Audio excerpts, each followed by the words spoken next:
Once again, you're scrolling through a mountain of clips and want to select one to do something to it, but a previous selection is getting in the way. Did you know there's a shortcut to select the entire clip?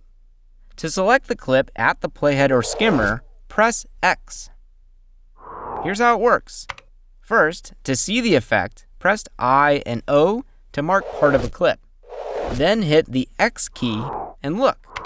The previous selection is replaced by a range around the entire clip. No wasting time with the cursor trying to reset the selection.